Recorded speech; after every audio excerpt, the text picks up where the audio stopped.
Iya, Koko sakit, Koko demam, Celo bukan lumpuh. Elliot, kamu nggak apa-apa? Gimana keadaan kamu? Cia, tiba-tiba rasanya aku langsung sembuh. Dasar bucin. Yo, Ah, elah, lu ngapain di mari? Ngecap piramid kok. Itu Coca-Cola. main apa lu? Sprangki. Cia suka Pinky. Kalian pada tahu asal-usulnya Sprangki gak? Oh enggak, Cel cuma tahu Splunky itu warna-warni dan masing-masing dari mereka punya instrumen musik yang berbeda kayak beatbox gitu. Betul. Emang gimana ceritanya, Axel? Jadi awalnya, ada sebuah bumi berbentuk kotak, tempat di mana Mr. Klan Komputer tinggal. Hah? Karena Mr. Klan Komputer hanya sendiri, dia merasa kesepian, dan dia mulai menciptakan berbagai macam karakter Sprangki menggunakan sistem komputer untuk menemaninya. Oh alah. Sprangki berwarna putih bernama Wenda adalah penyeimbang kebahagiaan. Sebaliknya, Sprangki berwarna abu-abu bernama Grey adalah penyeimbang ketidakbahagiaan. Terus? Tapi ada Sprangki jahat berwarna hitam bernama Black. Dia menyelinap masuk seperti bayangan, dan memiliki kekuatan untuk menginfeksi para Sprangki, yang menyebabkan mereka berubah secara perlahan menjadi monster, dengan bentuk yang mengerikan dan suara yang menyeramkan. Lu lihat, lo tahu Lawang Sewu nggak? Emang bener ya? Itu salah satu tempat paling berhantu di Indonesia. Iya, Lawang Sewu yang terletak di kota Semarang sudah ada sejak zaman penjajahan, bahkan sebelum Indonesia merdeka, dan terkenal dengan legenda hantu wanita bergaun putih, alias Noni Belanda, yang masih berkeliaran di sana sampai sekarang. Ih, kok serem? Bangunan ini juga memiliki penjara bawah tanah yang menyimpan banyak tragedi. Konon katanya, bau anjir seperti darah bisa tercium di sini, karena banyak korban yang dikurung secara tidak manusiawi. Kasian banget. Kalau kamu pergi ke gedung utama Lawang Sewu, kamu akan menemukan sumur tua yang sudah ditutup. Sumur ini dulunya digunakan tentara Jepang untuk menyiksa para tahanannya. Mitosnya, sering terdengar suara teriakan dan rintihan tangis minta tolong dari dalam sana. Ya ampun. Lawang Sewu juga disebut-sebut sebagai kerajaan jin, karena saat arwah masuk ke tempat ini, ia akan terjebak dan tersesat selamanya. Karena Lawang Sewu itu sendiri berarti 1000 pintu. Astaga! Ada seorang anak kecil yang sedang ketakutan.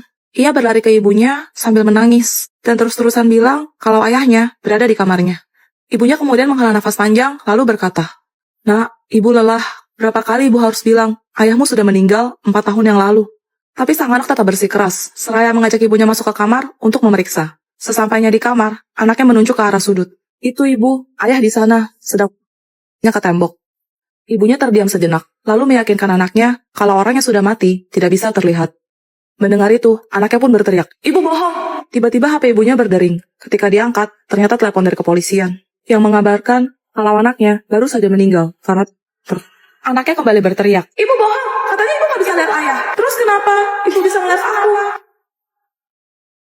Males banget deh. Malam minggu tuh biasanya Mimin akan di warung kopi sama cowok-cowok. Malah kerja kelompok bareng cewek-cewek. Hah? Kalau bukan karena anggota kelompok yang dipilih sama bu guru, gue juga ogah. Kalian mau dengar cerita terowongan Casablanca? Boleh? Apa cuma Mimi ya satu-satunya cewek yang suka cerita horor? Ya nggak heran sih, lu kan siluman ubur-ubur, sebangsa lah Mas Etam. Enak aja. Terowongan Casablanca dibangun pada tahun 1991 dan selesai pada tahun 1993. Terowongan ini dibangun di atas lahan kuburan TPU Menteng Pulo. Hah? Bejir, belum apa-apa udah serem aja. Konon katanya, dulu ada seorang gadis yang diperkaos ramai-ramai hingga menghembuskan nafas terakhirnya. Kemudian jasadnya dibuang begitu saja, di area yang sekarang kini telah menjadi terowongan Casablanca. Mimin takut. Lo lebih nakutin sih. Ditambah lagi beberapa tahun kemudian, seorang pria mengakhiri hidupnya di terowongan ini dengan mengikat lehernya menggunakan spanduk. Merinding Mimin tuh. Diam! Sosok penunggu terowongan Casablanca ini sering menampakkan diri dan menyebabkan kecelakaan. Sehingga ada mitos, di mana kendaraan yang melewati terowongan Casablanca, khususnya malam hari, wajib membunyikan klakson sebanyak 3 kali sebagai tanda permisi jika ingin selamat. Hah? Ada bel, bentar ya, gue buka pintu dulu. Kita jangan tinggalin Mimi, ayo Juliet. Sorry ya guys, aku telat. Tadi ban motor bapak aku bocor di jalan pas masuk terowongan. Hah? Juliet? Terus tadi yang cerita siapa? Juliet, lo tau boneka Annabelle ini nggak? Emang beneran ada hantunya ya? Mana serem banget lagi bentuknya. Tenang aja, nggak usah takut. Itu cuma pas di filmnya aja kok. Soalnya wujud asli dari boneka Annabelle itu seperti ini. Ih, lucu deh aslinya. Walaupun lucu, tapi boneka ini amat sangat berbahaya. Kok bisa? Pada tahun 1970, ada seorang ibu yang membeli boneka ini di toko barang antik sebagai hadiah ulang tahun ke-28 untuk putrinya yang bekerja sebagai seorang perawat bernama Donna. Hah? Karena suka banget, Donna membawa boneka ini ke apartemennya. Dia tinggal berdua bersama temannya, Angie. Awalnya semua baik-baik saja, sampai satu persatu kejadian aneh mulai terjadi. Gimana tuh? Boneka itu berpindah-pindah tempat sendiri, terus tiba-tiba muncul bercak merah, seperti noda darah yang bocor dari dalam tubuh boneka itu. Ih, merinding. Karena penasaran, Donna sama Angie memutuskan untuk membawa boneka ini ke dukun, buat nanya-nanya gitu. Dan ternyata, boneka itu benar dirasuki arwah anak kecil perempuan, bernama Annabelle. Serius? Kok bisa? Katanya, Annabelle meninggal karena dan jasadnya dikuburkan di area sekitar kompleks apartemen Donna dan Angie. Waduh, Setelah mendengar hal itu, Donna sama Angie merasa kasihan dan membiarkan Annabelle tinggal bersama mereka. ya bener aja. Tapi kok feeling gua nggak enak ya? Suatu ketika, Lu tunangan Angie datang untuk menginap di apartemen. Lu yang menunggu Angie tak kunjung pulang pun tertidur. Namun tak lama, ia merasakan sesak. Seakan-akan tidak bisa bernafas. Saat Lu membuka mata, dia melihat boneka Annabelle sedang mencekik lehernya. Dengan sekuat tenaga, Lu berusaha melepaskan diri dan segera lari keluar. Kan, mateng. Kemudian Lu memberitahu Angie tentang hal mengerikan yang ia alami, serta membujuk Luna untuk membuang boneka Annabelle. Tapi tak disangka, cerita boneka Annabelle ini menyebar, menjadi viral, hingga terdengar oleh paranormal yang terkenal pada masa itu, yakni Ed dan Lauren. Terus, Berbagai investigasi pun dilakukan, dan boneka Annabelle dinilai sangat berbahaya. Karena ia memiliki kekuatan jahat, yang mampu menyerang dan mencelakai siapapun yang tidak ia suka. bisa dari nggak sih? Mungkin aja si Annabelle nggak mau Angie diambil sama lu. Makanya dia, posesif amat dah. Akhirnya, demi alasan keamanan, Ed dan Lauren meminta boneka Annabelle agar diletakkan di museum mereka. Berarti sampai sekarang masih ada dong boneka Annabelle-nya. Annabelle disimpan dalam sebuah lemari kaca yang dijaga oleh mantra-mantra khusus di Warren Occult Museum. Tak lupa dicantumkan peringatan supaya pengunjung tidak sembarangan menyentuh apapun yang ada di sana. Tapi kalau nggak sengaja di mana? Konon katanya, ada salah seorang pengunjung yang melanggar aturan ini.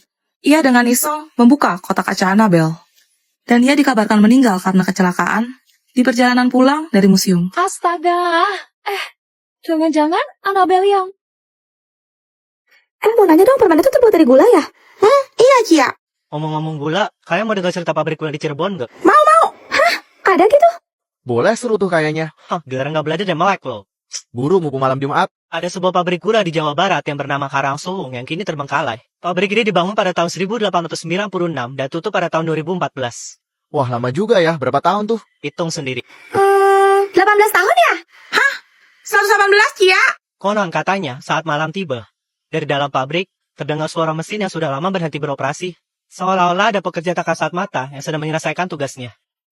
Kok serem sih? Takut ya lo tuh. Belum lagi banyak saksi mata yang mengatakan bahwa mereka melihat sosok bayangan hitam yang berjalan seolah melayang di antara reruntuhan puing bangunan pabrik disertai aroma gula terbakar yang tak dari mana asalnya.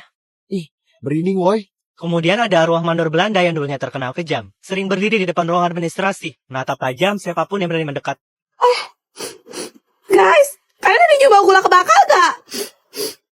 Kayak bau karamel gitu ya? Iya lu. Bener? Hah? Anak-anak, tante bawa dalgona nih biar kalian semua makin semangat belajar. Setan. Allah, malah kesem tuh di kamar tuh. Lah, pada kenapa sih orang lagi skincarean?